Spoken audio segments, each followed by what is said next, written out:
Hello guys, welcome back to another video. तो guys, Bajaj finance की financial year 2023 की first quarterly result out हो चुकी है।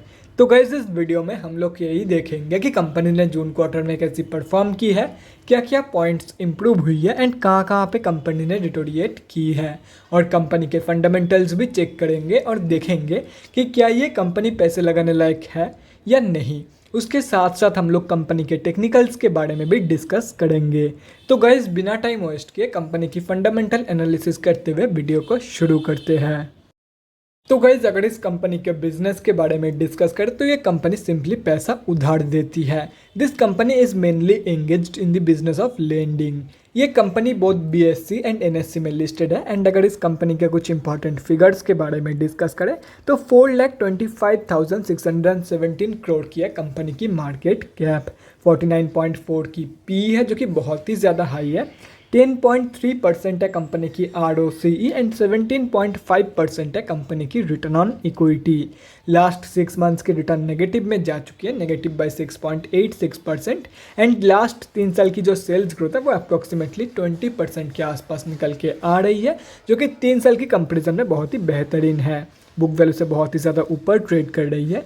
डिविडेंड यील्ड 0.31% है एंड फेस वैल्यू ₹2 की है। अभी अगर इस कंपनी की जून क्वार्टरली की रिजल्ट के बारे में डिस्कस करें तो गाइज, जून 2022 के क्वार्टर की अनऑडिटेड कंसोलिडेटेड फाइनेंशियल रिजल्ट आप लोगों के सामने है। एंड यहाँ पे जितने भी सारे फिगर्स हैं वो सब करोड्स में दिया हुआ है। तो गाइज, सबसे पहले कंपनी की इनकम चेक करते हैं। तो जून 2022 की क्वार्टर में कंपनी ने अप्रॉक्सीमेटली 9282.71 करोड़ की इनकम जनरेट किया है।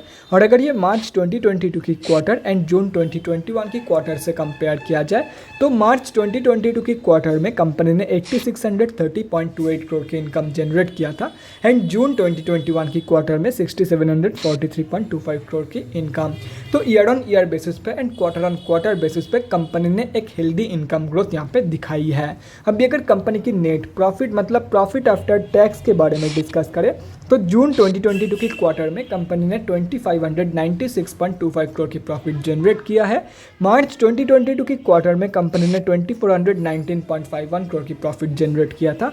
एंड जून 2021 की क्वार्टर में अप्रॉक्सीमेटली 1002.44 करोड़ की प्रॉफिट। तो again year on year basis पे and quarter on quarter basis पे कंपनी ने एक हेल्दी प्रॉफिट ग्रोथ मेंटेन करी है। लेकिन अगर देखा जाए तो क्वार्टर ऑन क्वार्टर बेसिस पे कंपनी की जो प्रॉफिट है वो थोड़ा सा कम निकल के आई है कंपेयर टू कंपनी की इनकम ग्रोथ। मतलब प्रॉफिट ग्रोथ थोड़ा सा कम निकल के आई है कंपेयर टू कंपनी की इनकम ग्रोथ। एंड ये सिर्फ और सिर्फ कंपनी की हाई एक्सपेंसेस की वजह से हुआ है, जैसे कि यहाँ पे आप लोग देख सकते हो। तो इनकम जितना ग्रो करी है उससे स्लाइटली ज़्यादा कंपनी की एक्सपेंसेस ग्रो करी है इन जून 2022 की क्वार्टर कंपेयर टू मार्च 2022। अभी अगर कंपनी की ईपीएस मतलब अर्निंग पर शेयर के बारे में डिस्कस करें तो ईपीएस की जो ग्रोथ है वो भी एक हेल्दी ग्रोथ है ईयर ऑन ईयर बेसिस पे and quarter on quarter basis पे। ईयर ऑन ईयर बेसिस पे कंपनी ने 16.66 से 43.02 की ईपीएस ग्रोथ दिखाई है। And quarter on quarter basis पे कंपनी ने 40.11 की ईपीएस से 43.02 की ईपीएस ग्रोथ दिखाई है। यहाँ पे आप लोग देख सकते हो। तो गाइज, अगर ओवरऑल देखा जाए तो जून क्वार्टर में कंपनी ने बहुत ही बढ़िया परफॉर्मेंस दिया है। एंड हर एक जगह पे कंपनी ने पॉजिटिव इंप्रूवमेंट पॉजिटिव ग्रोथ दिखाई है। कम ही सही लेकिन पॉजिटिव ग्रोथ हर जगह पे कंपनी ने मेंटेन किया है इन जून 2022 की क्वार्टर। तो गाइज, अभी अगर इस कंपनी की बैलेंस शीट की हेल्थ के बारे में डिस्कस करें, फाइनेंशियल ईयर 2022 में कंपनी के रिजर्व के साथ साथ डेट भी इंक्रीज हुई है। लेकिन अगर देखा जाए तो डेट ज़्यादा इंक्रीज हुई है कंपेयर टू कंपनी की रिजर्व। मतलब बैलेंस शीट की हेल्थ डिटोरिएट हुई है इन फाइनेंशियल ईयर 2022। एंड अगर ओवरऑल देखा जाए तो रिजर्व के कंपैरिजन में कई गुना ज़्यादा डेट मौजूद है कंपनी के पास। तो ओवरऑल जो बैलेंस शीट की हेल्थ है वो भी एकदम बेकार है। अभी अगर कंपनी के कैश फ्लोज के बारे में डिस्कस करें तो कैश फ्लोज की जो कंडीशन है वो इंप्रूव हुई है इन फाइनेंशियल ईयर 2022। FY 2021 में कंपनी के पास पॉजिटिव 505 करोड़ की कैश फ्लोज मौजूद थी, जो कि अभी इंप्रूव होकर पॉजिटिव 1558 करोड़ की हो चुकी है। और अगर कंपनी की शेयर होल्डिंग पैटर्न के बारे में डिस्कस करें तो जून क्वार्टरली की शेयर होल्डिंग पैटर्न आप लोगों के सामने है। जून की क्वार्टर में प्रमोटर्स की होल्डिंग अनचेंज्ड है। FIIs एंड अदर्स ने सेलिंग करी है एंड DIIs ने बाइंग। एंड अगर पब्लिक में देखा जाए तो गाइस, यहाँ पे आप लोग देख सकते हो पब्लिक में किसी भी बड़े रिटेलर की होल्डिंग नहीं है। मतलब इस कंपनी में हम अब जैसे छोटे मोटे रिटेलर की जो होल्डिंग है वो है 11.84%। तो गाइज़ अभी कंक्लूजन पे आते हैं, क्या आप लोगों को इस कंपनी में पैसा लगाना चाहिए या नहीं। तो देखो गाइज़, मैं आप लोगों को यही बोलूँगा, कंपनी की जो ग्रोथ है वो बहुत ही बढ़िया है। सिर्फ और सिर्फ एक ही जगह पे कंपनी की हालत ख़राब है, वो है कंपनी की बैलेंस शीट। बाकी हर जगह पे कंपनी की जो ग्रोथ है, कंपनी की जो कंडीशन है वो बहुत ही बढ़िया है। तो ओवरऑल जो फंडामेंटल्स है कंपनी के वो एकदम स्टेबल है एंड स्ट्रॉन्गर साइड पे ही है। तो आप लोग डेफिनेटली इस कंपनी में पैसा लगा सकते हो, चाहे वो शॉर्ट टर्म के लिए हो या तो फिर लॉन्ग टर्म के लिए। अभी अगर कंपनी के टेक्निकल्स के बारे में डिस्कस करें तो गाइस यहाँ पे हम लोग आ चुके हैं एनएससी के डेली चार्ट पे।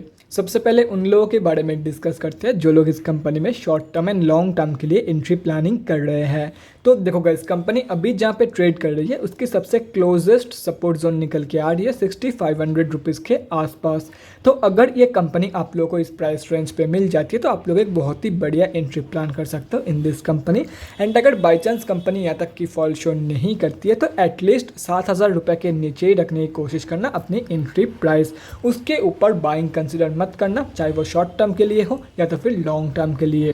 और रही बात स्विंग ट्रेडर्स की, तो देखो गाइस यहाँ पे आप लोग साफ देख सकते हो जून क्वार्टरली की रिजल्ट आउट होने के बाद कंपनी आज 10% अप है, मतलब ज़बरदस्त बाइंग हो रही है इस कंपनी में। तो आप लोग अभी सिंपली वेट करो। अगर ये कंपनी सक्सेसफुली 7283 रुपीज़ की जो रेजिस्टेंस है इसको सक्सेसफुली अगर कंपनी क्रॉस कर लेती है तो उसके बाद आप लोग एक स्विंग ट्रेड प्लान कर सकते हो for the first target of 8025.5 rupees. और वहीं पे अगर ये कंपनी ऐसे रिजेक्शन फेस करके नीचे गिर जाती है तो simply wait for the reversal from the support of 6501 rupees. And company जब यहाँ से रिवर्सल शो करेगी तब रिवर्सल कंफर्मेशन के बाद आप लोग ट्रेड प्लान कर सकते हो। फर्स्ट टारगेट होगा 7283 रुपीज़ का एंड सेकंड टारगेट होगा 8025 रुपीज़ का। As simple as that guys. तो guys that's it for this video. अगले वीडियो में मिलते हैं गाइज। Thanks for watching. और गाइज अगर आप लोगों के मन में कोई भी डाउट या क्वेरी रहती है स्टॉक मार्केट या किसी भी स्टॉक से रिलेटेड तो कमेंट सेक्शन में कमेंट करके मुझसे पूछ सकते हो, या तो फिर मेरे इंस्टाग्राम का लिंक आप लोगों को डिस्क्रिप्शन बॉक्स में मिल जाएगा, जाके वहाँ पर ही मुझे डीएम कर सकते हो for an one on one conversation. Thanks again for watching guys, bye guys and definitely guys stay safe.